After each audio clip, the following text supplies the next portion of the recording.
নমস্কার বন্ধুরা, আমি Sourav Basu, centroid civil engineering coaching সেন্টারের তরফ থেকে। আজকে আমাদের ক্লাস সয়েল মেকানিক্সের অলরেডি 4টে ক্লাস করে ফেলেছি। আজকে 5th ক্লাস। আজকে আমরা পড়ব সিপেজ। আগের যে ক্লাস পড়লাম আমরা পারমিয়েবিলিটি, এটা তারই একটা continuation class.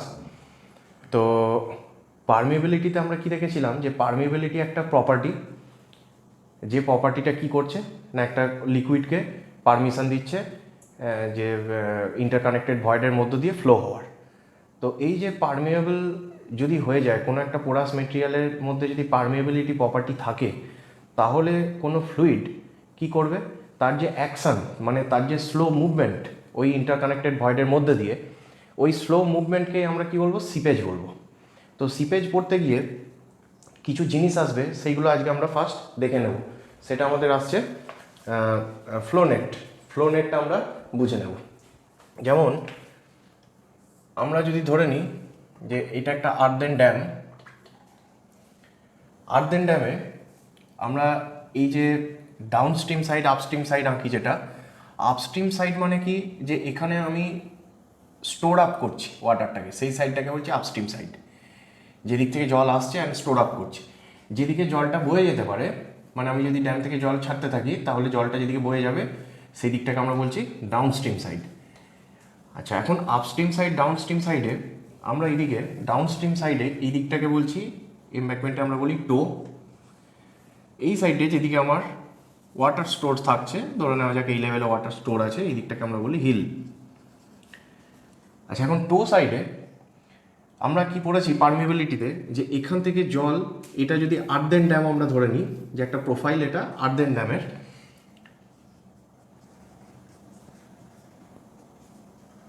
Seepage through আর্দেন dam যদি দেখি, আর্দেন ড্যামের মধ্যে দিয়ে কী হবে, বডিটার এখানে যেহেতু আমার আর্থ ফিল আছে, তো এর মধ্যে দিয়ে জল কিন্তু সিপেজ হতে থাকবে। সিপেজ মানে বললাম যে ইন্টারকানেক্টেড ভয়েডের মধ্যে দিয়ে স্লো মুভমেন্ট ওয়াটারের হতে থাকবে, সেটাকে আমরা বলছি সিপেজ। এখন এই সিপেজটায় আমরা পারমিয়েবিলিটি যখন পড়ছিলাম, যে ডার্সি ল পড়লাম, ডার্সি লয়ের লিমিটেশন দেখেছি, ওখানে এই পারমিয়েবিলিটির এফেক্ট হিসাবে দুটো জিনিস হতে থাকে। কি হতে থাকে না, যখনই ওয়াটারটা পাস করতে থাকছে ইন্টারকানেক্টেড ভয়েডের মধ্য দিয়ে, তখন একটা প্রেসার এক্সার্ট করছে। ওইখানে প্রেসার এক্সার্ট করার ফলে কী হবে, যে স্মলার পার্টিকেলস থাকবে সেগুলো ধীরে ধীরে ধীরে ধীরে এসকেপ করে যেতে পারে, বেরিয়ে যেতে পারে। সেই জন্য একটা সরু সুড়ঙ্গের মতন তৈরি হতে পারে, বা স্ট্র, যেরকম আমরা ডাবের জল খাই, কোল্ড ড্রিঙ্কস খাই, সেরকম স্ট্রয়ের মতন ছোটো ছোটো চ্যানেল তৈরি হতে থাকবে। সেই চ্যানেলটাকে আমরা বলি পাইপিং। এই যে ক্রিয়েশন অফ চ্যানেল, চ্যানেল তৈরি হচ্ছে যেটা, এই প্রসেসটাকে বলা হয় পাইপিং। পাইপিং যখন হতে থাকবে, তখন ছোটো ছোটো স্মলার পার্টিকেলসগুলো আরোই এসকেপ করে যেতে থাকবে, তাহলে একটা স্ট্রাকচারকে ইনস্টেবল করে দিতে পারে। সেই জন্য এর যাতে করে পাইপিং না হয় বা ইনস্টেবল না হয়ে যায়, সেইটাকে আটকাতে গিয়ে আমরা এইদিকে ফিল্টার দিই। ফিল্টারটা কীরকম হয়, এইখানে আমরা টো ফিল্টার বলি। এটা এইভাবে থাকতে পারে টো ফিল্টার। জিনিসটা কিছুই নয়, এখানে কি থাকবে, এখানে স্মলার সাইজ গ্র্যাভেলস থাকে। এই টো ফিল্টারকে আটকানোর জন্য এখানে তার থেকে বড় কিছু বোল্ডার দিতে পারি।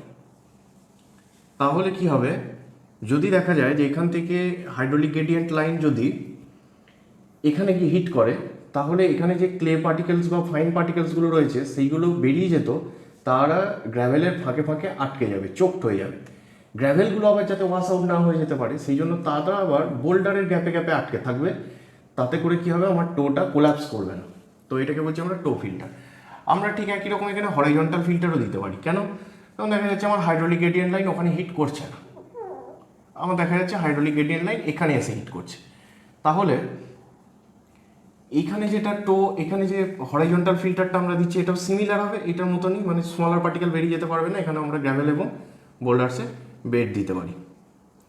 ইনভার্টেড ফিল্টার বলে একটা জিনিস হয়, সেটা কি করে, ইনভার্টেড ফিল্টারটা কিন্তু অন্য জিনিস। এইটা অ্যাকচুয়ালি টো ফিল্টারের জন্য, যখন আমার হাইড্রোলিক গ্রেডিয়েন্ট এখানে গিয়ে হিট করছে বা এখানে এসে হিট করছে, তখন যদি এটা এখানে হিট করে যায়, তাহলে কিন্তু এটা কোল্যাপস করে যাবে। সেই জন্য আমরা এটার ডিজাইন আমরা যখন করব, তখন সেগুলো আমাদের, যদিও এমসিকিউতে এই পার্টে আমরা নেই বলে আমরা করবও না, তো এইটা আপাতত আমাকে বুঝতে হবে যে এই হাইড্রোলিক গ্রেডিয়েন্ট লাইনটা এখানে গেলে এটা কেস হতো।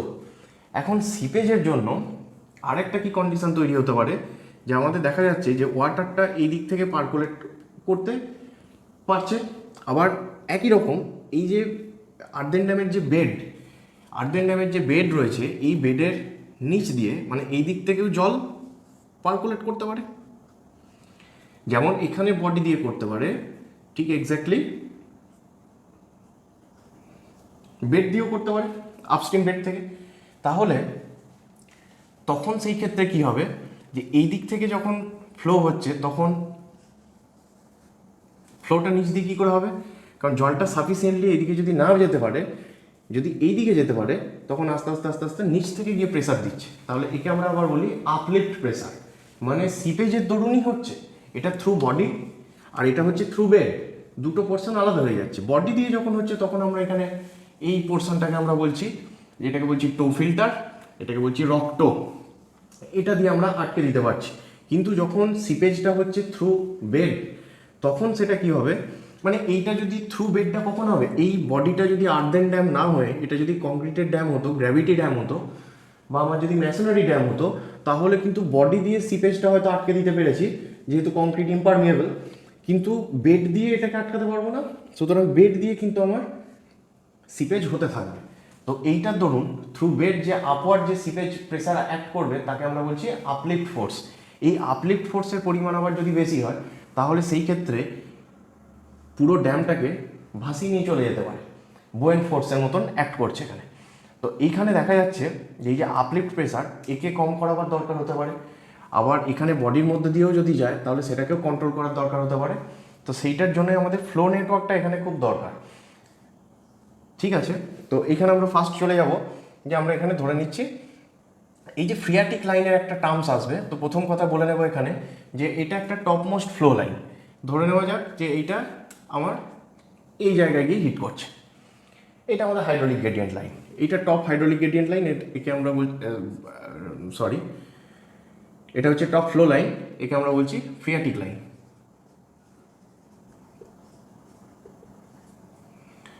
আচ্ছা, এখানে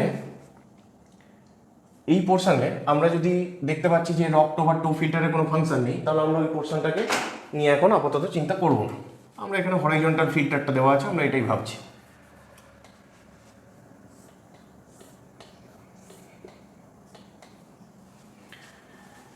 এবার এই যে ফ্লো লাইনগুলো যাচ্ছে,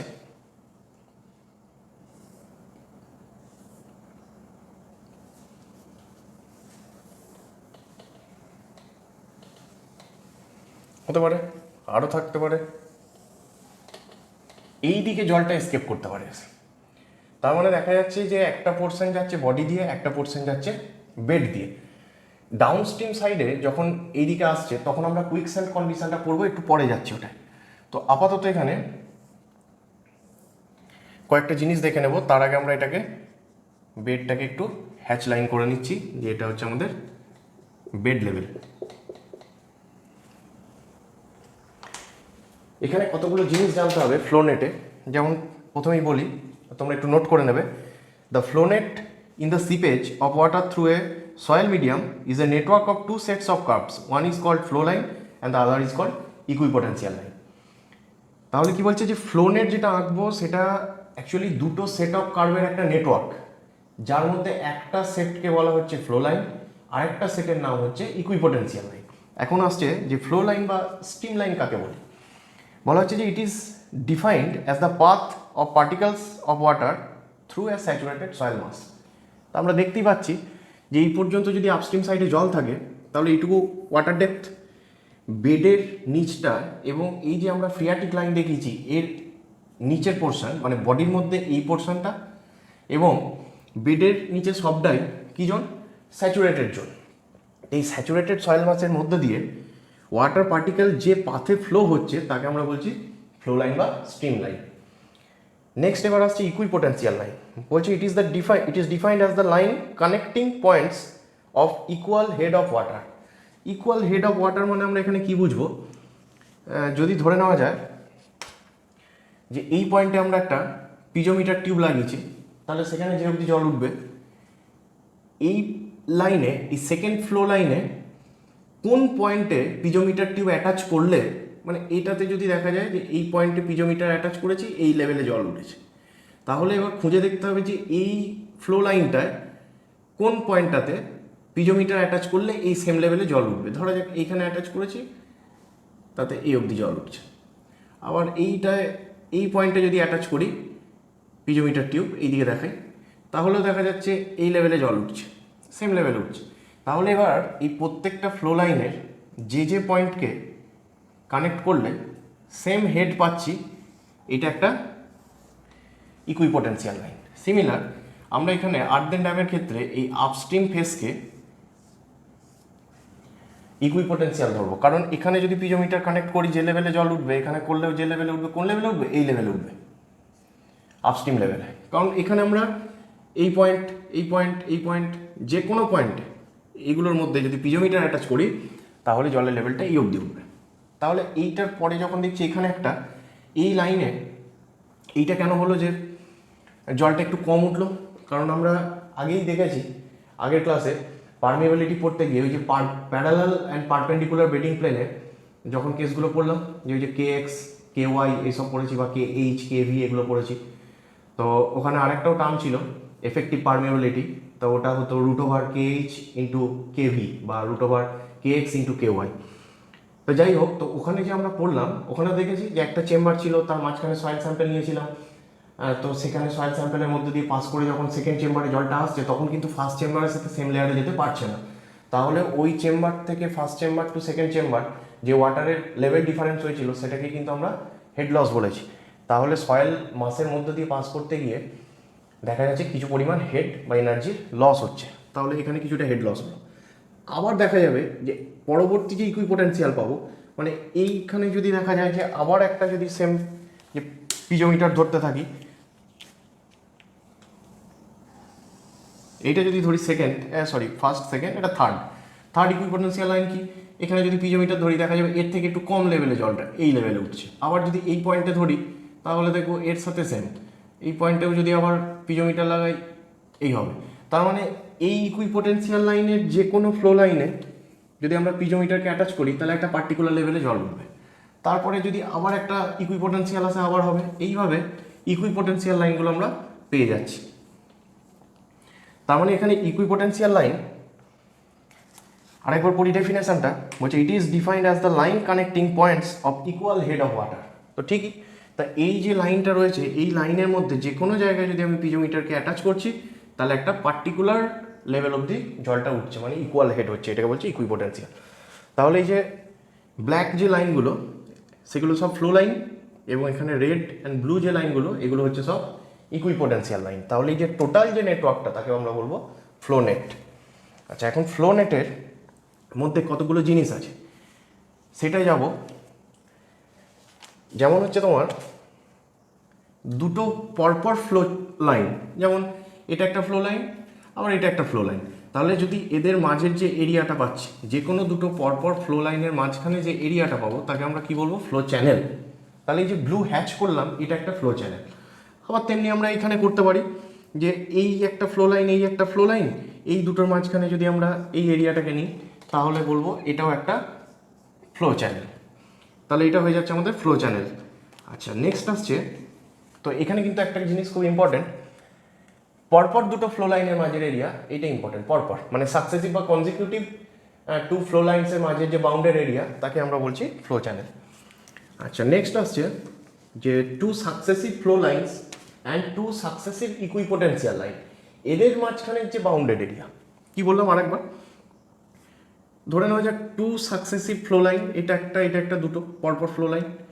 আচ্ছা, আবার এইটা একটা ইকুইপোটেন্সিয়াল। তাহলে এই এরিয়াটা যদি দেখি, শুধুমাত্র এই এরিয়াটা রেড হ্যাচ পোর্শন যেটু, এটাকে বলবো এটা একটা ফিল্ড, এটা একটা ফিল্ড। কেন? কারণ দুটো পরপর ফ্লো লাইন আর দুটো পরপর ইকুইপোটেন্সিয়াল লাইনের মাঝে বাউন্ডেড এরিয়াটাকে আমরা বলছি ফিল্ড। এইটা আমরা জেনারেলি স্কোয়ার ধরব। এরপরে চলে যাব properties of flow net. Properties of flow net, এই ফ্লো নেটের কী কী প্রপার্টি রয়েছে এটা আমরা একবার দেখে নেব। বলা হচ্ছে first, the flow lines and equipotential lines meet at right angles to each other.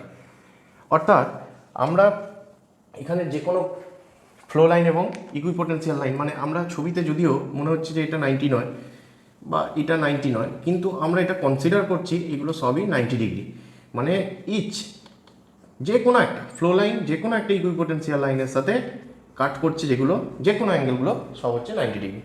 Second point বলছে the fields are approximately square, ফিল্ডগুলো অ্যাপ্রক্সিমেটলি স্কোয়ার বুঝবো। এখানে মনে হচ্ছে ছবিতে যে এটা একটা রেক্ট্যাঙ্গুলার, কিন্তু এটাকে আমরা বুঝবো স্কোয়ার। কীরকম স্কোয়ার না, এটা আমাদের ডেফিনেশনে বলে যে এই যে এইখানে ভিতরে যদি আমরা একটা ইনস্ক্রাইব করি একটা সার্কেলকে, তাহলে এটা এইভাবে টাচ করে যাবে।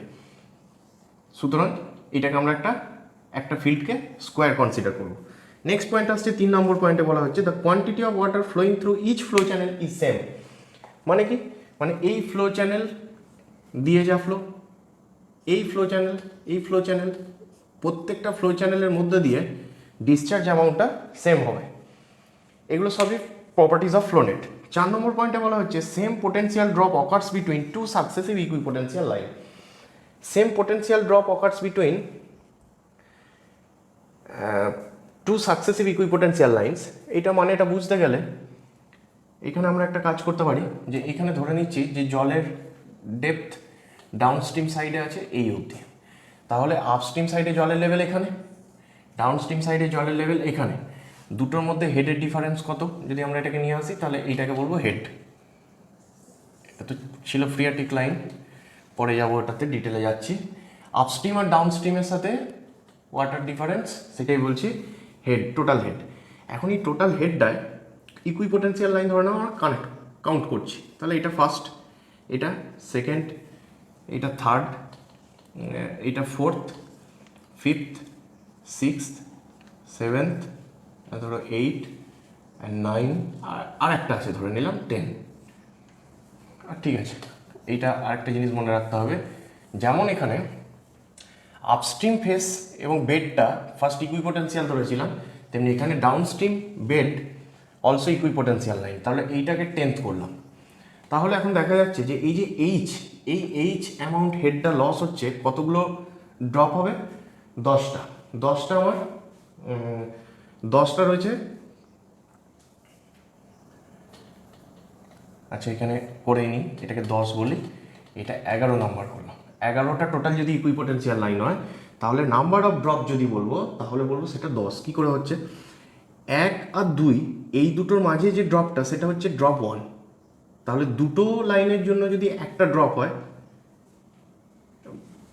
জিনিসটা একটু বুঝতে হেল্প করবে বলি। এইটা একটা ট্রেড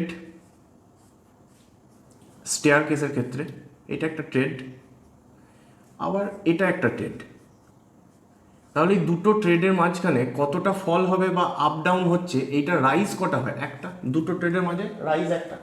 ঠিক সিমিলারলি দুটো লাইনের মাঝখানে ড্রপ হচ্ছে কত, একটা। তার মানে এইচ এখানে যদি আমার টোটাল হেড লস হয়, তাহলে কতগুলো ড্রপ হবে, ইকুইপোটেন্সিয়াল লাইন আছে 11টা, তাহলে টোটাল ড্রপ হবে 10টা। তাহলে এখানে ফার্স্ট ড্রপটা কত হবে, h/10। এইখান থেকে এটা h/10, এখান থেকে এটা h/10। তার মানে সোজা কথা, এইটা আমাদের অ্যাকচুয়ালি কিন্তু স্টেপ বাই স্টেপ কমছে। তার মানে ফার্স্ট এখানে যদি দেখি ওয়াটার লেভেল এখানে ছিল, পরবর্তী ইকুইপোটেন্সিয়াল লাইনে ওয়াটার লেভেল কতটা কমলো, এখান থেকে এইটুকু। তার পরবর্তী ইকুইপোটেন্সিয়ালে কতটা কমেছে, এইটা, মানে এখান থেকে আবার এইটুকু। তারপরেরটায় কতটা কমবে, এইটাই যদি ধরি, তাহলে আবার সেম। তার মানে এখানে যা কমছে প্রথম থেকে সেকেন্ডে, সেকেন্ড থেকে থার্ডে সেম কমছে, থার্ড থেকে ফোর্থে আবার সেম অ্যামাউন্ট কমবে। তাহলে এইভাবে আমরা অ্যাকচুয়ালি যাচ্ছি। তার মানে টোটাল হেডটা যে লস হবে এইটা 10টা ভাগে ভাগ হয়ে যাবে, প্রত্যেক ভাগে h/10, h/10, h/10, h/10, এইভাবে কমতে কমতে গিয়ে, মানে এইচের 1/10, তারপরটা আবার 1/10, 1/10, 1/10 করে এখন 10টায় গিয়ে কী হবে, টোটাল এইচটা লস হয়ে যাচ্ছে। তো সেটাই বলা হচ্ছে এখানে, যে ফোর্থ পয়েন্টটা ছিল প্রপার্টিজ অফ ফ্লো নেটে, যে same potential drop occurs between two successive equipotential line. অর্থাৎ প্রথম থেকে সেকেন্ডে যতটা ইকুইপোটেন্সিয়াল লাইনে, ফার্স্ট অ্যান্ড সেকেন্ড ইকুইপোটেন্সিয়াল লাইনের মধ্যে যতটা ড্রপ, সেকেন্ড অ্যান্ড থার্ডের মধ্যেও ততটা ড্রপ, থার্ড অ্যান্ড ফোর্থের মধ্যেও ততটা ড্রপ, এটা কনস্ট্যান্ট হবে। ঠিক আছে। 5 নম্বর পয়েন্ট হচ্ছে smaller the dimension of field, greater will be the hydraulic gradient and velocity of flow. এটা আমরা অলরেডি আগে থেকেই জানি, এটা আমরা হাইড্রোলিক্সে পড়েছি যে discharge Q equal to A into V, area into velocity. এটা আমরা আগের ক্লাসে পারমেবিলিটিতেও পড়েছি। তো এখানে দেখা যাচ্ছে যে এরিয়া যদি স্মল হয়ে যায়, ডিসচার্জটাকে যদি কনস্ট্যান্ট রাখি, তাহলে এরিয়া যদি স্মল হয়, তাহলে ভিকে কী হতে হবে, বাড়তেই হবে। তাহলে যত ডাইমেনশনটা আমার ফিল্ডের ছোট হয়ে যাবে তত ভেলোসিটি বাড়বে, এবং ভেলোসিটি বাড়লে আমরা পড়েছি ভি ভ্যারিজ অ্যাজ হাইট, তাহলে হাইড্রোলিক গ্রেডিয়েন্টও বাড়বে, বা উল্টো বলা যায় যে হাইড্রোলিক গ্রেডিয়েন্ট বাড়লে ভেলোসিটি বাড়বে। 6 নম্বর পয়েন্ট হচ্ছে in a homogeneous soil every transition in shape of curves is smooth and being either elliptical or parabolic in shape. অর্থাৎ এই যে আমরা ফ্লো লাইন অ্যান্ড ইকুইপোটেন্সিয়াল লাইনগুলো ড্র করেছি এগুলো সবই আইদার প্যারাবোলিক শেপ অথবা ইলিপ্টিক্যাল শেপ। এই হচ্ছে ব্যাপার। এখন ইউজ অফ ফ্লো নেট, এটা আমরা কী কাজে ইউজ করি না, এটা 1 নম্বর হচ্ছে ডিটারমিনেশন অফ সিপেজ, একটু পরেই দেখবো কীভাবে আসছে সিপেজ ডিসচার্জে গিয়ে এটার ফাংশন আছে, সিপেজ ডিসচার্জ বের করতে পারি। Determination of hydrostatic pressure, hydrostatic pressure বা পোর ওয়াটার প্রেসার বা নিউট্রাল প্রেসার আমরা সয়েল ওয়াটারের ক্লাসে পড়েছি, হাইড্রোস্ট্যাটিক প্রেসার ডিটারমাইন করতে পারি। ডিটারমিনেশন অফ সিপেজ প্রেসার, এই যে সিপেজের ধরুন এই যে বললাম যে এখান দিয়ে ফ্লো করছে, তাহলে এর প্রেসার যদি খুব বেশি হয় তাহলে এটা কী করতে পারে, আপলিফ্ট করে দিতে পারে থ্রু বেড, যে সিপেজ প্রেসারটা ডেভেলপ করছে। এখানে যদি বডির মধ্যে দিয়ে সিপেজ খুব প্রেসার যদি খুব বেড়ে যায় তাহলে কী হবে, সয়েল পোর্সগুলোকে আউট করে দিতে পারে, আস্তে আস্তে পাইপিং তৈরি করতে পারে। তো সিপেজ প্রেসার ডিটারমাইন করা যাবে। অ্যান্ড হচ্ছে determination of exit gradient, exit gradient মানে কি, এখানে হাইড্রোলিক গ্রেডিয়েন্ট আমরা আগে পড়েছি। এই হাইড্রোলিক গ্রেডিয়েন্ট কী হচ্ছে, জলটা এখান থেকে এদিকে গিয়ে ওদিকে এক্সিট করছে, সেই জন্য এরই আরেকটা নাম হচ্ছে এক্সিট গ্রেডিয়েন্ট। তাহলে ফ্লো নেট ইউজ করে আমরা এগুলো ডিটারমাইন করতে পারি। আচ্ছা, এখানে ফ্রিয়াটিক লাইন নিয়ে কতগুলো জিনিস বলার আছে। ফ্রিয়াটিক লাইন বলতে কি বোঝাবে, এইটা আমরা ছবিটা, এই ছবিটা মুছে পরিষ্কার করে করাই বেটার হবে।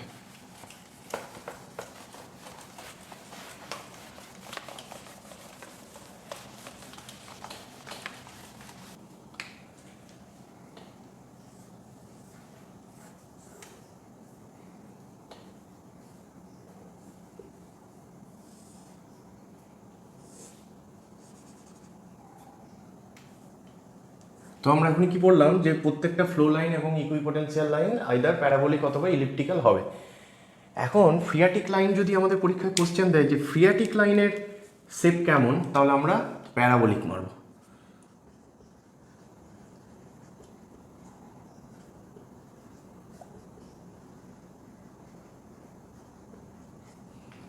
আচ্ছা, ফ্রিয়াটিক লাইন আরেকটা নাম হচ্ছে স্যাচুরেশন লাইন বলা হয়, এটাকে আমরা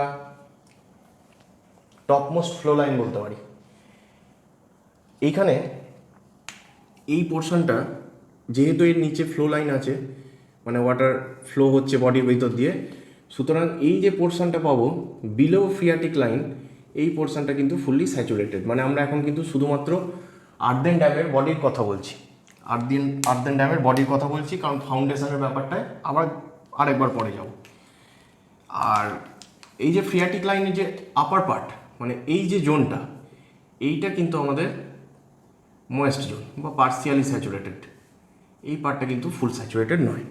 তাহলে ফ্রিয়াটিক লাইন কী করছে, full saturated and partially saturated জোনকে ডিভাইড করেছে, সেই জন্য আমরা এটাকে টপমোস্ট ফ্লো লাইন বলতে পারি। আচ্ছা, ফ্রিয়াটিক লাইন বোঝার জন্য আমরা আর একটা অন্য ছবি এঁকে নেব। ধরে নেওয়া যাক যে এটা আমার একটা রিভার। এখন বৃষ্টিপাতের সময়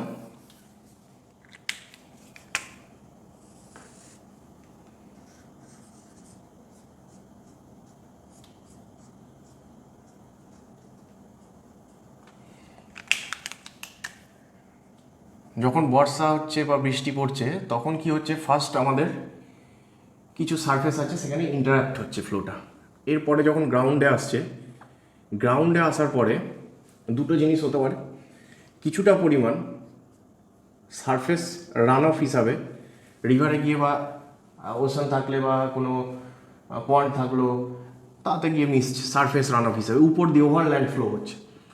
আর কিছুটা পার্ট কি হচ্ছে, গ্রাউন্ডের মধ্যে ভিতরের দিকে মুভমেন্ট হচ্ছে, পার্কুলেট করছে এটা। এবারে দেখা যাবে যে এই জলটা যেটা আমার এখানে রিভারে রয়েছে, পাশাপাশি এরিয়া তো এখানে ছিল, দেখা যাচ্ছে এইটা আমার গ্রাউন্ড ওয়াটার টেবিল ছিল। মানে কি, আমি যদি এইখানে একটা যদি খাল কাটতে থাকি বা কুয়ো কাটতে থাকি, দিয়ে কেটে যদি আমি এই লেভেলে চলে আসি, তাহলে দেখা যাবে জল উঠছে। মানে আমি যদি কুয়োটাকে আরও ডিপে নিয়ে যাই, এখানে নিয়ে যাই, তাহলে দেখবো কুয়োর মধ্যে এই পর্যন্ত জল পাচ্ছি, ঠিক? তাহলে এইটাকে আমরা বলছি ওয়াটার টেবিল বা গ্রাউন্ড ওয়াটার টেবিল। এইটা কিন্তু এর সাথে সবসময় মার্জ হয়ে আছে। এরকমটা কীরকম, বৃষ্টির সময় দেখা যাচ্ছে যে যদি এখানে পার্কুলেশনটা বেশি হয়ে যায় তাহলে এই ওয়াটার টেবিলটা উঠে গেল, এটা কিন্তু এই দিকে সাবসারফেস রান অফের মধ্যে দিয়ে আবার যেতে থাকবে, দিয়ে এরা চাইবে সবসময় যে আমরা সবসময় একই লেভেলে থাকি। আবার যদি ঠিক উল্টো হয়, মানে সারফেস রান অফ যদি প্রচুর পরিমাণে হয়, দিয়ে এইটা যদি জল বাড়তে থাকে, এ সবসময় চেষ্টা করবে আবার এদিকে ঢুকে আবার একটা ইকুইলিব্রিয়াম কন্ডিশন মেনটেন করা, সবসময় সেম লাইনে আসা। তো আমরা এখন ধরে নিচ্ছি যে এখন বৃষ্টি টিষ্টি কিছু নেই, এই রকম কন্ডিশনে যে গ্রাউন্ড ওয়াটার টেবিল এইখানে রয়েছে, আর এটা হচ্ছে আমার রিভার। এটা রিভার, মানে এটা রিভার ভ্যালি, আর এটা হচ্ছে আমার ওয়াটার টেবিল। তাহলে এই পোর্শনে এখন আমরা এই দিকের যে জোনটা, এইটাকে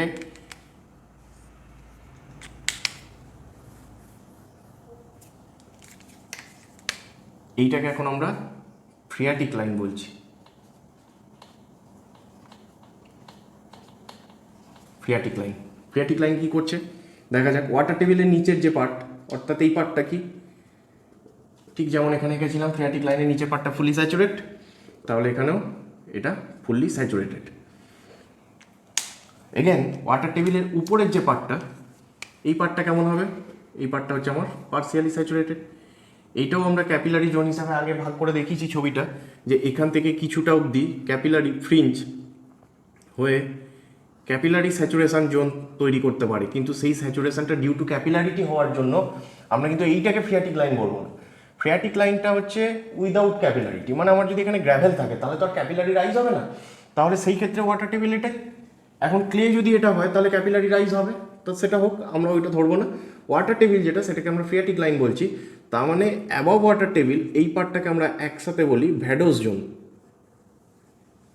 ভ্যাডোস জোন। এইবারে আসা যাক আর একটা পয়েন্টে। এই ভ্যাডোস জোনের মধ্যে কি থাকবে, capillary saturation zone. Capillary saturation জোনের পরে ক্যাপিলারি আরও উঠতে পারে ফাইন পোর্টসের মধ্যে দিয়ে, কিন্তু সেটাকে ফুললি স্যাচুরেট করলো না, ময়েস্ট জোন হলো, সয়েল ওয়াটার জোন। তাহলে এটা হচ্ছে ভ্যাডোস জোন, অর্থাৎ এর মধ্যে এয়ার থাকতে পারে। এখন ক্যাপিলারি ফ্রিঞ্জ হবে কি হবে না, সেটা আবার সয়েলের ফ্র্যাকশনের উপর ডিপেন্ড করছে। বিষয় যেটা মনে রাখার সেটা হচ্ছে ফ্রিয়াটিক লাইনে মানে সেটা এখানেই হোক বা আমার এখানেই হোক, ফ্রিয়াটিক লাইনে হাইড্রোস্ট্যাটিক প্রেসার অ্যাটমসফিয়ারিক প্রেসারের সাথে সমান। মানে কি, অ্যাটমসফিয়ার ডাউনওয়ার্ড যে প্রেসার দিচ্ছে, এখানে যে হাইড্রোস্ট্যাটিক প্রেসার আছে, এই দুটো এখানে ইকুয়াল। এখানেও সেম। যদি ওয়াটারের প্রেসার নিচে যদি দেখি, একটা ওয়াটার টেবিল থেকে নিচে যদি দেখি, এটা তো আমরা পড়েছি, বাচ্চাবেলায় পড়েছি তো, যে এটা যদি আমার ওয়াটার থাকে, এখানে 3টে হোল করে দিয়েছি, তো এই জলটা সব থেকে দূরে গিয়ে পড়ছে, এটা তার থেকে কম দূরে, এটা সব থেকে কাছে পড়ছে। তার মানে আমরা ওয়াটারের যত ডেপথে যাচ্ছি তত আমার কি হচ্ছে, প্রেসারটা বাড়ছে। তা এখানে আমরা দেখা যাচ্ছে যে ফ্রিয়াটিক লাইন থেকে যত আমরা ডেপথে যেতে থাকবো তত হাইড্রোস্ট্যাটিক প্রেসারটা বেড়ে যেতে থাকবে। অর্থাৎ এখানে আমরা বলি যে hydrostatic pressure positive. Hydrostatic pressure positive in the sense hydrostatic pressure greater than atmospheric pressure. এইখানে ভ্যাডোস জোনে হাইড্রোস্ট্যাটিক প্রেসার নেগেটিভ। তার মানে কি, হাইড্রোস্ট্যাটিক প্রেসার নেগেটিভ মানে hydrostatic pressure less than atmospheric pressure. Atmospheric pressure. তাহলে ফ্রিয়াটিক লাইনে কি zero. Zero মানে কি জিরো, হাইড্রোস্ট্যাটিক প্রেসার কিন্তু জিরো নয়। এখানে হাইড্রোস্ট্যাটিক প্রেসার ইকুয়াল টুই হচ্ছে, মানে in the phreatic line hydrostatic pressure equal to হচ্ছে অ্যাটমসফিয়ারিক প্রেসার। অর্থাৎ ফ্রিয়াটিক লাইনে এফেক্টিভ প্রেসারটা হয়ে যাচ্ছে জিরো। তা এই 3টে কেস আমাদের মনে রাখতে হবে। এখান থেকে কি কি শিখলাম, যে below phreatic line hydrostatic pressure positive, মানে হচ্ছে অ্যাকচুয়ালি বলা উচিত যে hydrostatic pressure is greater than atmospheric pressure. পরীক্ষায় এরকম টার্মসে কোশ্চেন আসছে যে হাইড্রোস্ট্যাটিক প্রেসার পজিটিভ।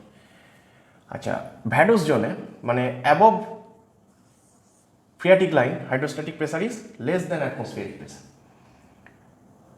আর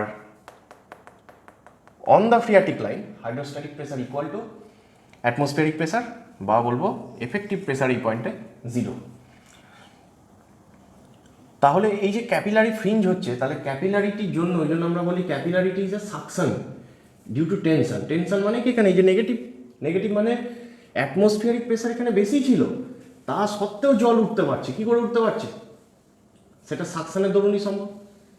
যেমন আমরা ডাবের মধ্যে জল আছে, স্ট্রটা ডুবিয়ে রেখেছি, জল কি উঠবে? উঠবে না, কারণ স্ট্রয়ের মধ্যে দিয়েও অ্যাটমসফিয়ারিক প্রেসার যা কাজ করছে, ওই স্ট্রটার বাইরের চারপাশ দিয়েও ডাবের মধ্যে একই প্রেসার কাজ করছে, উঠছে না। আমি যখন সাকশন করছি তখন দেখা যাচ্ছে অ্যাটমসফিয়ারিকের থেকে কি হয়ে যাচ্ছে, সাকশনটা বেড়ে যাচ্ছে, জলটা উঠছে, ক্যাপিলারিটি একই রকম ব্যাপার। তো এটা ডিউ টু টেনশন। এটা গেল। এখানে তাহলে চলে আসবো সেম কেস, একই মনে রাখবো যে below phreatic line hydrostatic pressure positive, তার মানে hydrostatic pressure is more than atmospheric pressure. উপরে যদি যাই অ্যাবভ, তাহলে hydrostatic pressure less than atmospheric pressure. আর যদি অন দ্য ফ্রিয়াটিক লাইন বলা হয় তাহলে hydrostatic pressure equal to atmospheric pressure or effective pressure equal to 0। আর ফ্রিয়াটিক লাইন সম্পর্কে আর কিছু মনে হয় বলার মতন কিছু নেই। নেক্সট পয়েন্টে আমরা যাব। হ্যাঁ, এটাকে লাইন অফ সিপেজ বা স্যাচুরেশন লাইন বলা হয়, এটা আগেই বলেছি, এখানে বলার মতন কিছু নেই। এরপরে চলে যাচ্ছি আমরা সিপেজ প্রেসারে। সিপেজ প্রেসার এই যে একটু আগে বলছিলাম যে থ্রু বেড যে সিপেজ হচ্ছে বা থ্রু বডি যে সিপেজ হচ্ছে তার একটা প্রেসার আছে, এবং বললাম যে এই প্রেসারটা সয়েল পোর্টসের মধ্যে যে এক্সাক্ট করছে তাতে করে কি হতে পারে, যেগুলো স্মলার পার্টিকেলস হয়েছে সেগুলো এসকেপ করে যেতে পারে এবং পাইপিং হতে পারে, তাতে করে স্ট্রাকচার ইনস্টেবল হয়ে যেতে পারে। তাহলে এই যে সিপেজ প্রেসার, এটার ফর্মুলা কি? ফর্মুলা হচ্ছে এইচ, আমরা পড়েছি, ছোটোবেলায় পড়েছি এখানে, যে যদি এইচ, কারণ এখানে দেখছি ফ্রি সারফেস থেকে এটা H1, ফ্রি সারফেস থেকে এটা H2, ফ্রি সারফেস থেকে এটা H3, তাহলে যেহেতু H3 সব থেকে বেশি, তাহলে এই 3 নম্বর পয়েন্ট যদি এটা ধরি, তাহলে 3 নম্বর পয়েন্টে প্রেসার সব থেকে বেশি। কী করে হলো? কারণ এখানে তো জল আছে, তার মানে গামা ডাব্লুটা তো কনস্ট্যান্ট, এখন যতই ডেপথ বাড়ছে ততই প্রেসার বাড়ছে, তাহলে এটা হয়ে যাচ্ছে আমাদের সিপেজ প্রেসার, এটা মনে রাখবো। আচ্ছা, এরপরে যদি বলে সিপেজ ফোর্স এফ দিয়ে ইন্ডিকেট করি, এফএস। সিপেজ ফোর্স আমরা জানি প্রেসার বা ফোর্সের সাথে কি সম্পর্ক আমরা জানি, যে আমরা পড়েছি stress equal to load by area, পড়েছি লোড বাই এরিয়া বা ফোর্স বাই এরিয়া। তাহলে এখন যদি ফোর্স বের করতে হয় তাহলে কি হবে, স্ট্রেস ইন্টু এরিয়া, তাহলে এখানে কি হবে, প্রেসার ইন্টু এরিয়া, তার মানে পিএস ইন্টু এ, তাহলে আমরা কি পেয়ে যাবো, সিপেজ ফোর্স পেয়ে যাবো। নেক্সট আসছে এবার আমাদের সিপেজ ডিসচার্জ, কিউ যদি বের করি তাহলে কি হবে, K into H into NF by ND, একটা হয় সাথে বি বাই এল। এটা কোনো অঙ্কে কাজে লাগে, এটা আমাদের না মনে রাখলেও হবে বি বাই এল পার্টটা। আমরা একটু আগে দেখলাম যে ফ্লো চ্যানেলে একটা ফিল্ড কীরকম দেখেছি, রেক্ট্যাঙ্গুলার দেখেছি কি, দেখিনি। যদি এটা আমরা বি আর এল ধরি, রেক্ট্যাঙ্গুলারই যদি ধরি একটা ফিল্ডকে, তাহলে এটা বি, এটা এল, তো এখানে হচ্ছে বি বাই এল। যখন এটাকে আমরা স্কোয়ার কনসিডার করে নেব তাহলে বি ইকুয়াল টু এল, তাহলে বি ইকুয়াল টু এল যদি হয়ে যায় তাহলে এই পার্টটা বাদ চলে যাবে, তার মানে স্কোয়ার ফিল্ডের জন্য শুধু এই পার্টটা পড়ে থাকবে, K into H into NF by ND. তার মানে হয়ে যাচ্ছে আমাদের এই যেখানে কে মানে জানি কোফিসিয়েন্ট অফ পারমিবিলিটি, এইচ মানে হচ্ছে হেড লস, এতক্ষণ পড়লাম যে আপস্ট্রিম ডাউনস্ট্রিমের মধ্যে যে ডিফারেন্স বা দুটো ট্যাঙ্কের মধ্যে যে ডিফারেন্স সেটা হচ্ছে এইচ। আর এনএফ এনডির ব্যাপারটা যেটা, এইটা এখানে একটু বুঝে নিই। ধরে নেওয়া যাক যে ধরো আমার এটা একটা ফ্লো লাইন, এইটা একটা ফ্লো লাইন, এটা একটা, ধরো 4টে ফ্লো লাইন আছে। তাহলে এখানে এনএফ মানে কি, নাম্বার অফ ফ্লো চ্যানেল, তার মানে এইটা হচ্ছে একটা ফ্লো চ্যানেল, দুটো ফ্লো লাইনের মাঝের পোর্শনটা ফ্লো চ্যানেল, এটা 2 নম্বর ফ্লো চ্যানেল, এটা 3 নম্বর ফ্লো চ্যানেল। তাহলে এইটা আমাকে খেয়াল রাখতে হবে যে আমি ফ্লো লাইন যতগুলো দেখতে পাচ্ছি তার থেকে একটা কম হয়ে যাবে। তাহলে এখানে এনএফ মানে হচ্ছে number of flow channels, not number of flow line, number of flow channels. তাহলে কি করতে হবে, যদি আমাকে পরীক্ষায় অঙ্কে দেওয়া থাকে যে নাম্বার অফ ফ্লো লাইন দেওয়া আছে, তাহলে আমাকে সেখানে এনএফ বের করার সময় নাম্বার অফ ফ্লো লাইন থেকে -1 করতে হবে, নাম্বার অফ ফ্লো লাইন থেকে -1 করতে হবে, তাহলে আমি number of flow channel NF পাবো। আর যদি পরীক্ষায় কোশ্চেনে দেওয়াই থাকে যে নাম্বার অফ ফ্লো চ্যানেলস, তাহলে বুঝবো যে এনএফটাই ডাইরেক্ট দেওয়া আছে, গেল। ঠিক সিমিলার হচ্ছে এনডি, নাম্বার অফ ড্রপ। তার মানে ইকুইপোটেন্সিয়াল লাইন এখন আমি যতগুলো দেখতে পাবো তার থেকে যদি -1 করি তাহলে সেটাই হয়ে যাবে নাম্বার অফ ড্রপ। মনে পড়ছে আগে আমরা একটা ছবি এঁকেছিলাম যে দুটো ট্রেড, তাহলে রাইজ কত, 2 -1, দুটো ট্রেড -1, তাহলে রাইজ একটা। তো এখানেও সেম পাবো যে যদি আমার ইকুইপোটেন্সিয়াল লাইন ধরো 10টা দেওয়া আছে, তাহলে নাম্বার অফ ড্রপ কটা হবে? 9টা হবে। আর যদি বলেই দেয় যে নাম্বার অফ ড্রপ 9টা, তাহলে তো গিভেন, অলরেডি এনটি গিভেন। তাহলে এটা আমরা এখান থেকে পারবো। ফর স্কোয়ারের জন্য, স্কোয়ার ফিল্ডের জন্য হয়ে যাবে KH NF/ND। আচ্ছা, এখান থেকে আমাদের পড়ার মতন আর একটা জিনিস রয়েছে, সেটা হচ্ছে যে সিপেজ ভেলোসিটির সাথে অ্যাভারেজ ভেলোসিটির একটা সম্পর্ক আছে, কুইকস্যান্ড কন্ডিশন আছে ক্রিটিক্যাল হাইড্রোলিক গ্রেডিয়েন্ট। আচ্ছা, এখানে ফার্স্ট আমরা যেটা বলবো,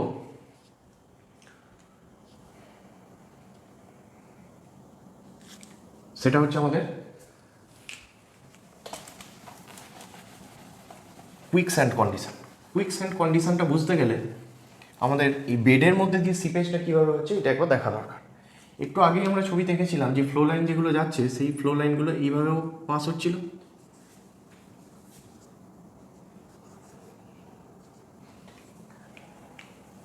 এখন দেখা যাচ্ছে যে এই যে ডাউনস্ট্রিম সাইডে,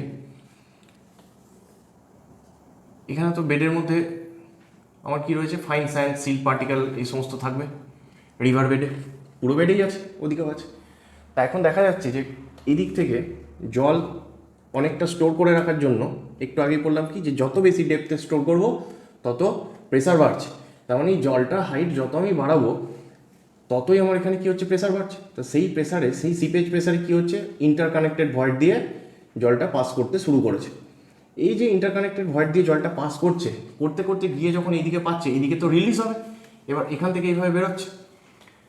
এইরকম কন্ডিশনে এই যে সিপেজ প্রেসারটা কীরকম প্রেসার, এখন আপওয়ার্ড প্রেসার। তাহলে এই যে পিএস একটু আগে লিখেছিলাম যে PS seepage pressure equal to H gamma W, এইটা পিএস কিন্তু প্লাসও হতে পারে মাইনাসও হতে পারে। প্লাস মাইনাস মানে কি, মানে হচ্ছে সিপেজ প্রেসার পজিটিভ হবে কখন, যদি এটা ডাউনওয়ার্ড ফ্লোটা হচ্ছে, যখন এদিকে যখন ফ্লো, কিন্তু যখন আপওয়ার্ড ফ্লো হচ্ছে তখন আমার কি হয়ে যাবে, মাইনাস হয়ে যাবে। কারণ এখানে সয়েলটার উপরে এদিকে জলের প্রেসার রয়েছে, তাহলে এটা পজিটিভ প্রেসার। কিন্তু জলটা যখন এদিক থেকে রিলিজ হচ্ছে তখন সেটা সয়েলের উপরে প্রেসার দিচ্ছে না, সয়েলটাকে নিচের থেকে হালকা করে দিতে চাইছে, তাহলে সেটা আমার নেগেটিভ প্রেসার। তাহলে সিপেজের জন্য আমার পজিটিভ নেগেটিভ বোথ প্রেসার হতে পারে, ডিরেকশনের উপর ডিপেন্ড করছে যে এটা প্লাস হবে না মাইনাস হবে। যদি ডাউনওয়ার্ড তাহলে প্লাস, যদি আপওয়ার্ড তাহলে মাইনাস। এখন এই ডাউনস্ট্রিম সাইডে যখন আপওয়ার্ড সিপেজ প্রেসার অ্যাক্ট করছে, সেই সময় এখানে যে সাবমার্জ কন্ডিশনে ধরে নেওয়া যাক যে আমার এইদিকে এই কন্ডিশনে এই লেভেলে জল ছিল, তাহলে এই সাবমার্জ অবস্থায় যে সয়েল পার্টিকেলসগুলো রয়েছে, ফাইনার যে ক্লে পার্টিকেলস বা সিল্ট, ফাইন স্যান্ড, এই সমস্ত পার্টিকেলগুলো রয়েছে, এই ফাইন স্যান্ড এবং সিল্টের কীরকম পসিবিলিটি হবে, এই আপওয়ার্ড ফোর্সের জন্য এটা ফ্লোটিং করতে থাকবে, ফ্লোটিং কন্ডিশনে চলে আসবে। কখন, যদি দেখা যায় যে এই সাবমার্জ ইউনিট ওয়েট, ধরো এখানে ফাইন স্যান্ড আছে, তাহলে ফাইন স্যান্ডের ইউনিট ওয়েট কাজ করছে কোন দিকে, নিচের দিকে। সাবমার্জ ইউনিট ওয়েট নিচের দিকে কাজ করছে, আর উপরের দিকে কি অ্যাক্ট করছে, সিপেজ প্রেসার। তাহলে downward submerge unit wait, upward seepage pressure, এই দুটো যদি এক হয়ে যায়, মানে ইকুয়াল হয়ে যায়, সেম হয়ে যায়, তাহলে তখন কি হবে, তখন ওই যে কোহেশনলেস যে সয়েল রয়েছে মানে ফাইন স্যান্ড, তার কোনো শিয়ার স্ট্রেংথ বা বিয়ারিং ক্যাপাসিটি আর থাকবে না। অর্থাৎ সেখানে যদি আমি একটা ভারী পাথরও আমি ছেড়ে দিই তাহলে সেটাও ডুবে যেতে পারে। আমি যদি গিয়ে সেখানে দাঁড়াই আমিও ডুবে যেতে পারি, কারণ সেটা কীরকম কন্ডিশনে রয়েছে, যেন বয়েলড হচ্ছে। হয় না যে একটা প্যানের মধ্যে যদি আমরা জল ফুটছে, সেখানে যদি আমরা কিছু টুকরো কাগজ ছেড়ে দিই তাহলে সেগুলো দেখা যাবে নিচে যাচ্ছে আবার উপরে আসছে, নিচে যাচ্ছে উপরে আসছে, মানে রোটেটিংয়ের মতো রয়েছে, ফ্লোটিং কন্ডিশন। তো এইটাকে, এই যে কন্ডিশনটা, তাকে আমরা বলছি বয়েলিং কন্ডিশন বা বয়েলিং স্যান্ড বা কুইক স্যান্ড কন্ডিশন। কী করে হলো আরেকবার বলি, upward seepage pressure equal to downward submerge unit weight, then কি হচ্ছে, কোহেশনলেস সয়েলে shear strength and bearing capacity total loss হয়ে যাচ্ছে। এই কন্ডিশনটাকে, এই ফ্লো কন্ডিশনটাকে আমরা কিন্তু কুইক স্যান্ড বলি। পরীক্ষায় কোশ্চেন দিয়েছে, quick sand is a type of fine sand, coarse sand, medium sand, মারবো? এসব মারবো না, কি মারবো, quick sand is a type of flow condition. তো এই ফ্লো কন্ডিশন, এই কুইক স্যান্ডের পার্টটা কত দূর অবধি এক্সটেনশন হবে সেইটা আমার অনেক কিছুর উপর ডিপেন্ড করছে। 1 নম্বর হচ্ছে আপস্ট্রিমে আমি কত হাইটে জল ধরে রেখেছি, 2 নম্বর হচ্ছে আমার এখানে বেডে যে মেটেরিয়াল রয়েছে তাদের প্রপার্টি কেমন, তো এই সমস্ত বিভিন্ন জিনিসের উপর ডিপেন্ড করছে। তো আপস্ট্রিম সাইডটা দেখে মনে হচ্ছে জল আছে, বিপজ্জনক, কিন্তু ডাউনস্ট্রিম সাইডটায় দেখে মনে হচ্ছে যে জল খুবই কম, এই তো নেমে পড়ি। সেই জন্য কী হয়ে যায়, ফিস্ট করতে গিয়ে দেখা যাচ্ছে 4 বন্ধু মিলে ফিস্ট করতে গেছে, একজন তলিয়ে গেছে, তাকে ধরতে গিয়ে আরও 2জন তলিয়ে গেছে। তো এই কন্ডিশনটা কিন্তু আমাদের ডাউনস্ট্রিম সাইডে এফেক্টটা বেশি। আচ্ছা, নেক্সট পয়েন্টে আমরা যাব। এখানে সিট পাইলের একটা কনসেপ্ট বুঝে নেব একটু। এইটাকে কম করব কি করে? তাহলে এখানে একটা কন্ডিশন হচ্ছে, তাতে করে কি হয়ে যাচ্ছে, এইদিকে ডাউন স্ট্রিমে কুইক স্যান্ড হচ্ছে। এইটা যদি আবার দেখা যাচ্ছে যে এখানেই যদি আসতো, হিট করতো, তাহলে কি হতো? তাহলে এই আপলিফ্ট প্রেসারে পুরো ড্যাম বডিটাই ভাসিয়ে নিয়ে চলে যেতে পারতো, তাহলে সেখানে একটা ডিজাস্টার হতো। সেইটাকে আটকানোর জন্য আমরা কি করব? আমরা পাইলিং করি। কীরকমভাবে করি এটা আমরা একটু প্ল্যানে রেখে নেবো। ধরে নেওয়া যাক এইটা রিভার, এই পোর্শনে আমার ড্যামটা রয়েছে, এই যে ড্যামটা এটা এই পোর্শনে আছে। এর আপস্ট্রিম সাইডে কি করছি আমরা? পরপর পরপর পরপর এরকম আমার শালবল্লা হতে পারে, টিম্বার হতে পারে, স্টিলের হতে পারে, পরপর আমরা এরকম খুঁটি বসিয়ে দিই। অথবা কী করতে পারি আমরা? এমএস-সিট ইউজ করতে পারি। এদিকেও দিয়েছি, এদিকেও দিয়েছি, দিয়ে তাতে করে এটা কিন্তু প্ল্যানে দেখছি আমরা, ছবিটা একদম টপ ভিউতে দেখছি, পরপর পরপর গায়ে গায়ে গায়ে গায়ে বসানো আছে। দেখে মনে হচ্ছে যে পাশ দিয়ে একটু আধটু কি জল বেরিয়ে যাবে না, ওটা আমাদের ইস্যু নয়, মানে ওইটুকুতে কিছু করতে পারবে না। বিষয়টা কীরকম হবে? দেখা যাচ্ছে এখানে আমার সিট পাই, আবার এদিকে দেখা যাচ্ছে যে এখানেও আমার সিট পাই। তাহলে কি হলো? এই যে ফ্লো লাইনটা এখান থেকে এইটুকু চলে যাচ্ছিল, এইটুকু লেন্থ, এটা ধরে দিচ্ছি L1। এখন একে কি করতে হবে? ঠিক আছে, এটাকে ছেড়ে দিই, এটাকে ধরি। এটা ছিল L1, এই পাথটা ছিল L1। এই L1 পাথ অতিক্রম করে এখানে গিয়ে হিট করে দিচ্ছিল। কতটা হেডের জন্য? হেডের ডিফারেন্স আমরা বুঝে ফেলেছি যে আপস্ট্রিম ডাউন স্ট্রিমের জলের লেভেলের ডিফারেন্সটা হেড। এইটা এইচের হেড ডিফারেন্স ছিল। লেন্থ কত ছিল? L1। এখন কি হবে? একে এখন এদিক থেকে আসতে হবে, এদিক থেকে এসে এদিকে গিয়ে তারপরে এইদিকে এসকেপ করতে পারবে। তাহলে কি হয়ে গেল? এখানে এর পাথটা বাড়িয়ে দেওয়া হলো। L1 যেটা ছিল, এটা যদি এখন L2 ধরি, তাহলে কি হলো? L2 বেড়ে গেছে, L1 এর তুলনায় L2 বেড়ে গেছে। L2 বেড়ে যাওয়ার জন্য কি হবে? আমরা আগেই পড়েছি hydraulic gradient I = H/L।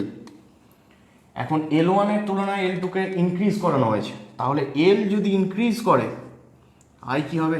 Decrease করবে। কারণ আমরা কি দেখছি এখান থেকে যে I varies as 1/L, L এর সাথে I ইনভার্স প্রপোর্শনাল। তাহলে ফ্লো পাথ যেটা, মানে আমরা ফ্লো লাইন যেটা পাচ্ছি, ফ্লো লাইনের যদি লেন্থ বাড়িয়ে দিতে পারি, তাহলে ফ্লো লাইনের লেন্থ বাড়িয়ে দেওয়ার সাথে সাথে কি হবে? হাইড্রোলিক গ্রেডিয়েন্টটা কমে যাবে। হাইড্রোলিক গ্রেডিয়েন্ট যদি কমে যায়, তাহলে আমরা কি পাবো? হাইড্রোলিক গ্রেডিয়েন্ট যদি কমে যায় তাহলে কি পাবো? সিপেজ প্রেসারে একবার ফিরে যাই। সিপেজ প্রেসার সমান কি লিখেছি আমরা? H গামা ডাব্লিউ লিখেছি। আচ্ছা, H এর জায়গায় আমরা কি লিখতে পারি? I × L লেখা যাবে কি H এর জায়গায়? কারণ I মানে আমরা কি লিখতে পারি? H/L × L যেমন আছে থেকে যাবে, তাহলে L কেটে গিয়ে H পড়ে থাকছে। তাহলে H এর জায়গায় আমরা I × L লিখতে পারি, গামা ডাব্লিউ যেমন আছে থাকবে। তো দেখা যাচ্ছে এখানে যে এই যে L যদি বেড়ে যায়, তাহলে আইটা কি হয়ে যাচ্ছে? কমে যাচ্ছে। তাহলে সিপেজ প্রেসারে চেঞ্জ চলে আসছে। সিপেজ প্রেসার, সিপেজ ফোর্স, এই সমস্তগুলোই কমে যাবে। হাইড্রোলিক গ্রেডিয়েন্ট কমে গেলে এগুলো সবই কমবে।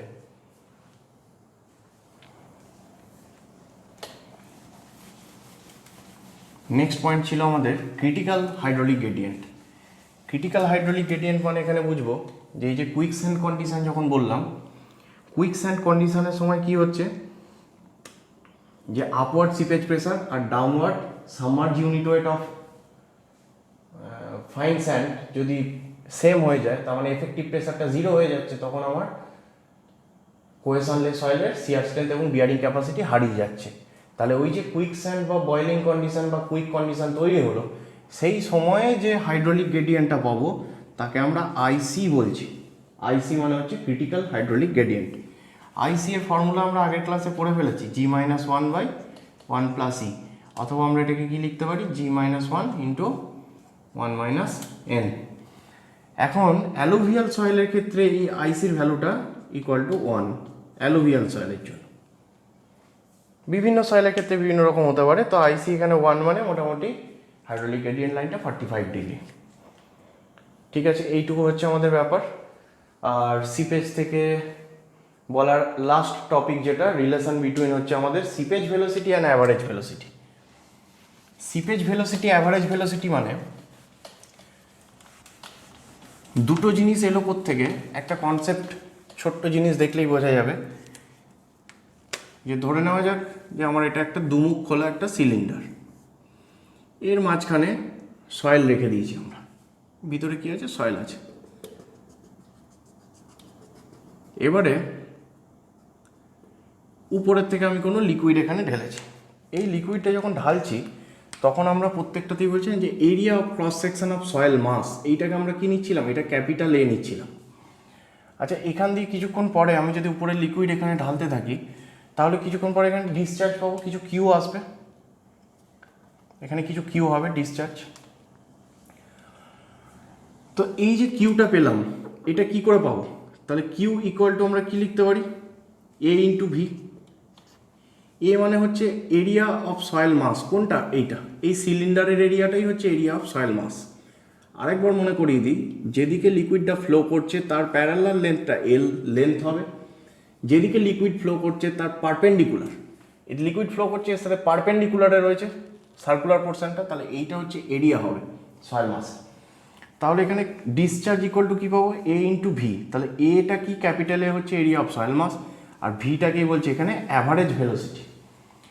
আচ্ছা, আরেকবার যদি আমরা খুব সূক্ষ্মভাবে দেখি, এটা তো একটা পাইপ নয়, যদি এটা পাইপ হতো তাহলে এটা খাটতো, যে হ্যাঁ এই টোটাল এরিয়াটার মধ্যে দিয়েই লিকুইডটা ফ্লো করছে, কিন্তু এটা তো সয়েল আছে ভিতরে, তাহলে যাচ্ছে কোথা দিয়ে, অ্যাকচুয়ালি লিকুইডটা পাস হচ্ছে কোথার থেকে, লিকুইডটা পাস হচ্ছে এই যে সয়েলগুলো রয়েছে এর গ্যাপ দিয়ে, তাই না, এইভাবে পাস হচ্ছে, বা যদি দেখি এইভাবে পাস হচ্ছে, তার মানে লিকুইডটা কিন্তু টোটাল এই ক্যাপিটাল এ এরিয়া দিয়ে পাস হচ্ছে না, পাস হচ্ছে কোথা দিয়ে, ইন্টারকানেক্টেড যে ভয়েড আছে সেই এরিয়াটা দিয়ে। তাহলে আমরা এইখানে যদি এরকম মার্ক করে দেখি যে এইগুলো হচ্ছে আমার ভয়েডের এরিয়া, তাহলে এইটাকে আমরা বলছি, এই ছোট ছোট এরিয়াগুলো যদি সামেশান নিই, যে এরিয়া অফ ভয়েড, তাকে আমরা বলছি এ ভি। তাহলে সেই সময় ওই ভয়েড এরিয়ার মধ্যে দিয়ে যে ভেলোসিটিটা তাকেই আমরা বলছি ভিএস, সিপেজ ভেলোসিটি। তাহলে এই যে ডিসচার্জটা পেয়েছিলাম এটা সমান, যেমন একবার এইটা বলছি, আর একবার আমরা কিউ সমান এটাও বলতে পারি যে area of void into velocity of seepage. এই দুটোকে যদি আমরা ইকুয়েট করি তাহলে এখান থেকে আমাদের বের করতে হবে কি, আমরা এখান থেকে ভিএস এর সাথে ভি এর সম্পর্ক চাইছি, মানে সিপেজ ভেলোসিটির সাথে অ্যাভারেজ ভেলোসিটির রিলেশন চাইছি। তাহলে আমরা এটাকে আগে লিখছি যে AV into VS, area of void, তার মধ্যে দিয়ে যে velocity of seepage equal to total area of soil mass into average velocity. Average velocity কী করে পাবো না, এই টোটাল ডিসচার্জকে আমি যদি নোন এরিয়া ক্যাপিটালে দিয়ে ভাগ করে দিই তাহলে যে ভিটা পাবো সেটা হচ্ছে আমার অ্যাভারেজ ভেলোসিটি। এখান থেকে যদি এবার ভিএস ক্যালকুলেট করি তাহলে কি আসবে,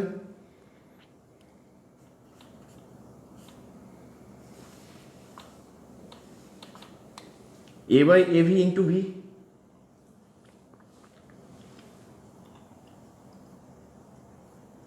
এইটাকে আমরা এইভাবে লিখব 1/AV/A ইন্টু ভি লেখা যাবে।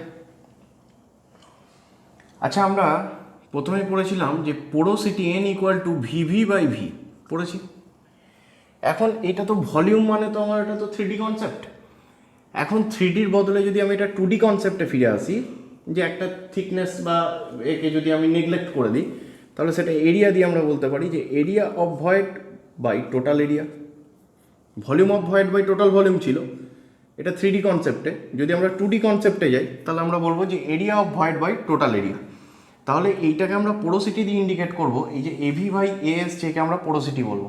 তাহলে আমরা এখানে কি পেয়ে গেলাম, VS সমান 1/N ইন্টু ভি। তার মানে অ্যাকচুয়ালি সম্পর্কটা কি চলে এলো, যে VS সমান V/N। আচ্ছা, এখন N এর ভ্যালু কত হয়, N এর ভ্যালু এখানে দেখেছি যে টোটাল ভলিউম আর এটা ভয়েড ভলিউম। যদি টোটাল ভলিউম ভয়েড ভলিউম সমান হয়ে যায় তাহলে সেটা সয়েল থাকবে না, তো সেটা পসিবল না, সেটা আমরা পড়েছি, সেটা n নট ইকুয়াল টু 0।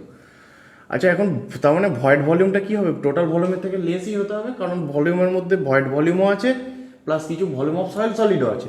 তার মানে ভিভি অলওয়েজ লেস দেন হচ্ছে ভি। তার মানে ভিভি যদি লেস দেন ভি হয়, ধরো এটা ভিভি হচ্ছে 2 সিসি আর টোটাল ভলিউম হচ্ছে 5 সিসি, তার মানে 2/5। তার মানে এন এর ভ্যালুটা কত অ্যাকচুয়ালি? Less than 1। তাহলে এন এর ভ্যালু যদি লেস দেন 1 হয়, এন এর ভ্যালু যদি লেস দেন 1 হয়, লিখো যেহেতু N less than 1, always less than 1, ইকুয়ালের কোনো গল্পই নেই। এটা যদি হয়ে যায় তাহলে এখন ভিএস কি হবে? VS always greater than V, correct? কারণ ভি এর ভ্যালু ধরো 100, ভি এর ভ্যালু ধরে নিলাম 100, এন এর ভ্যালু হচ্ছে ধরো 0.5, তাহলে এন এর ভ্যালু যদি 0.5 হয় তাহলে 100/0.5, তার মানে 100/12, তার মানে ভিএস কত? 200। তার মানে ভিএসটা সবসময় ভি এর থেকে বড় হবে, কারণ এরিয়াটা টোটাল যা ছিল তার থেকে ভয়েডের এরিয়া নিশ্চয়ই অনেক কম টোটাল এরিয়ার মধ্যে, কারণ কিছু সলিড এরিয়া আছে।